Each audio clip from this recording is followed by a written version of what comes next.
A very warm welcome to you. Once again, thank you for joining for lecture 8.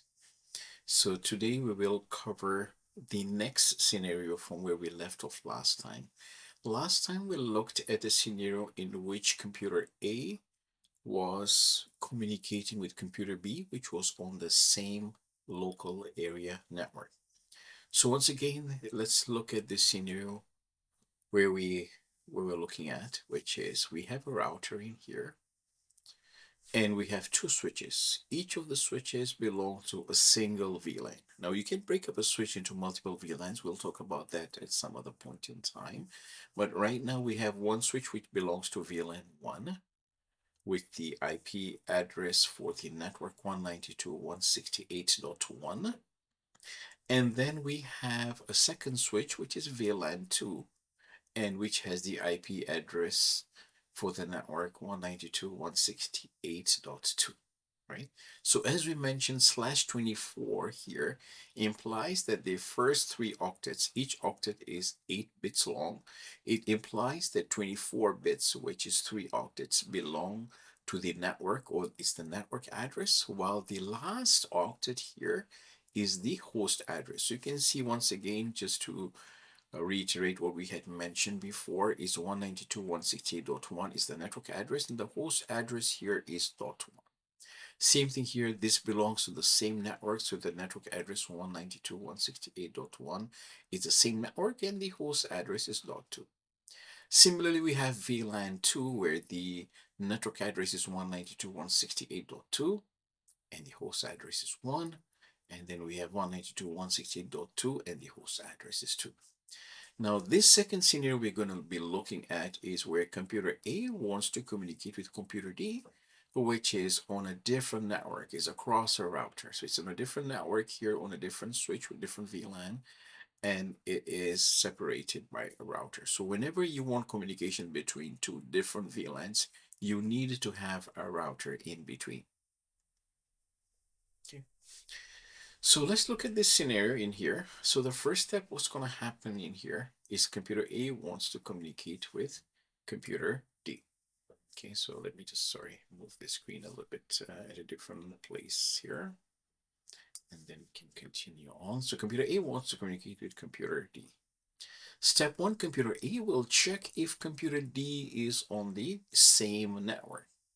And the answer here is no, because you can see this once again, computer A is on VLAN 1, excuse me, which is a different IP address for the network, and this one is on a different IP address for the network. The network address is different. All right, so computer A is not on the same network as computer D. So now computer A is going to ask, or we're going to check if there's a default gateway setup. The default gateway will be set up on the computer here, which is default gateway basically is the IP address of the router, which can be used to route packets which are not on the same network.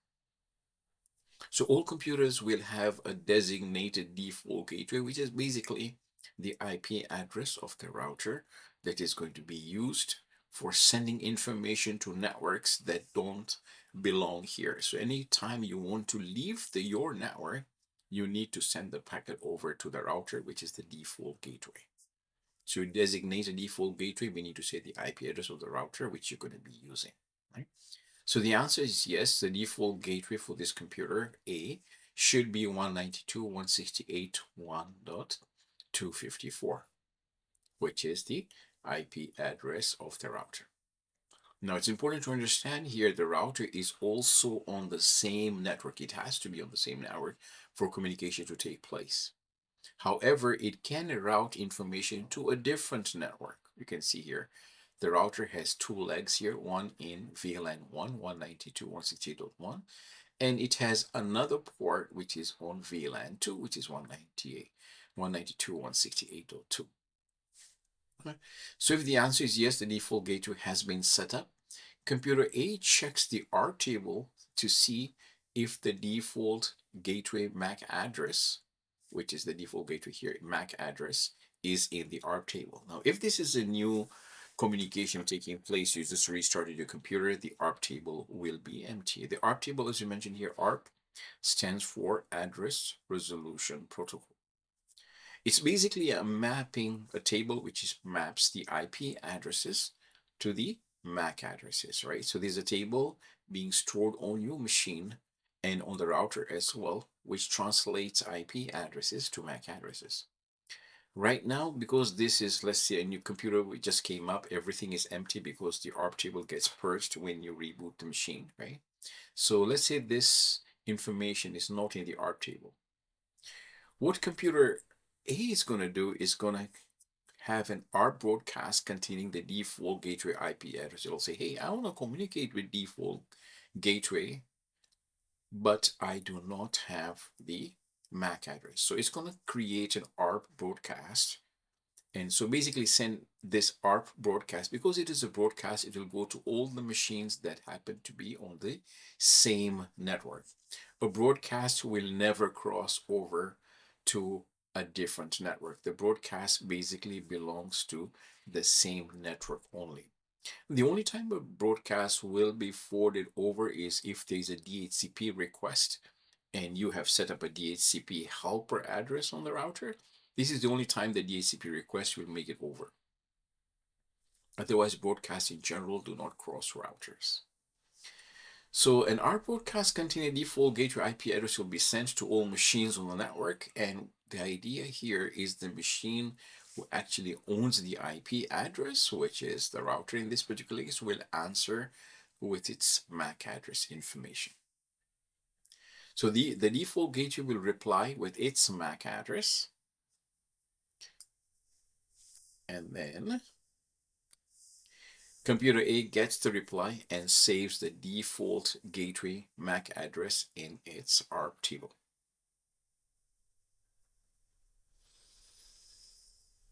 Okay, so now the next step is going to be that the packet from computer A will be sent with the source of MAC address of computer A. So the source MAC address will be that of computer A being sent to the default gateway. So the destination MAC address will be this Cisco. So basically a packet is now being sent from computer A with this MAC address here. This is the source MAC address.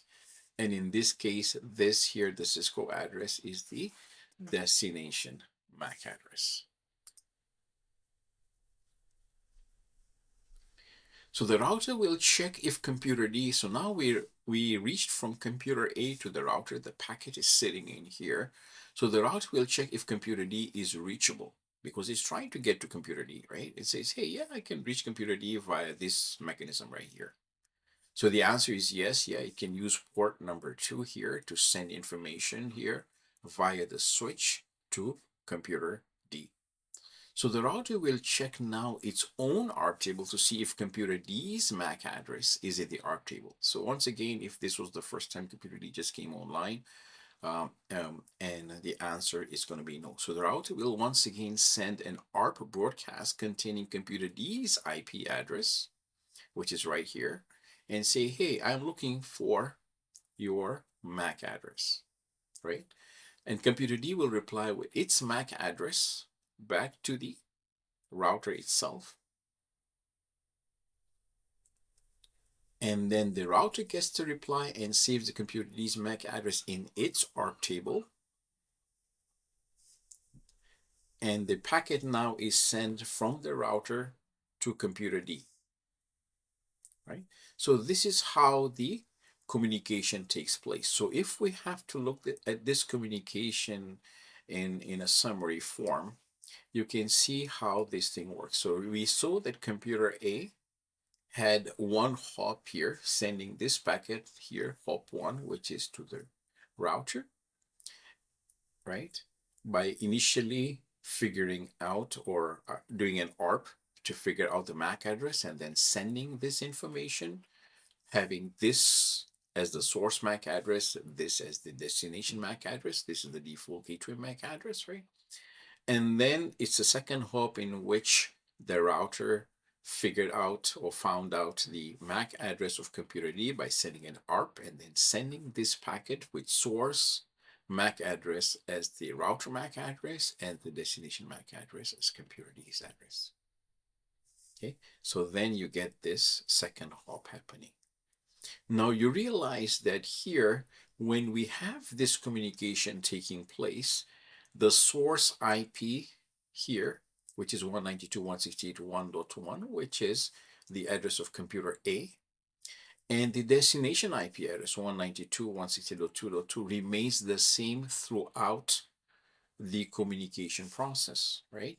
So basically, network IP addresses of the network layer is responsible for end-to-end communication, while layer 2 happens to have two different hops. Initially, the source MAC address was that of the computer A, and the destination MAC address was that of the Cisco device. Then we have hop 2, in which the source MAC address was the Cisco device, and the destination MAC address was the computer D MAC address. So the thing we need to understand from this example here is layer 3 information remains the same throughout the communication process. The only time the source IP could be changed is only if there was a load balancer you're trying to hit, or a proxy server, or a NAT device. Those are the things we're going to be discussing in the future. But for now, just in most cases, you will see if these are not true, any of these three things are not true, then basically the source and the destination IP address will remain the same throughout the communication process, while the hop to hop, which is layer 2 information, which is where the MAC address comes into play, will be changing as it hops from one place to the other. Now, hops is only considered from a computer to a router. A hop is not going to be a switch. You can have multiple switches in between, it doesn't matter, but the hop is going to be from the computer to the default gateway, so which is going to be the router.